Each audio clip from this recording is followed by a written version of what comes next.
Ahmedabad silently expand થાય છે. SP ring રોડની પાછળ અમદાવાદના એક નવા લેયરને ડેવલપ કરે છે, જેને કહેવાય છે વાપા, waste Ahmedabad premium અરેના.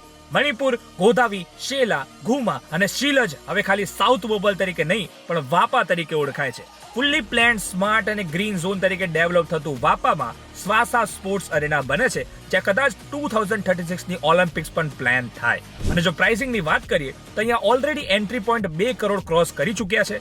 Vilas, 4 and 5 BHK residence, private clubs, low density luxury અને 21 સ્ટોરીઝના ટાવરની પરમિટ પણ અહીંયા છે. એટલે ગોદાવી બને છે હાઈ રાઇઝ લક્ઝરી સેન્ટર. મણિપુરમાં આવશે ઓલિમ્પિક સ્કેલ સ્પોર્ટ્સ અરેના. શેલા બનશે સોશિયલ અને કોમર્શિયલ હબ. અને ગ્રીન ડેવલપમેન્ટમાં અહીંયા 16,000થી પણ વધારે ટ્રીઝ પ્લાન્ટેશન થવાના છે. અને સાથે જ મેટ્રો ફેઝ 2 મણિપુર અને ગોદાવીને ડાયરેક્ટ ગિફ્ટ સિટી સાથે લિંક કરશે. VVIP 6 lane road, 2036 Olympic size sports arena અને લક્ઝરી લિવિંગ સાથે વાપા બને છે ફ્યુચર અમદાવાદ, જ્યાં લક્ઝરી અને પ્રીમિયમનેસ ફીલ થાય છે.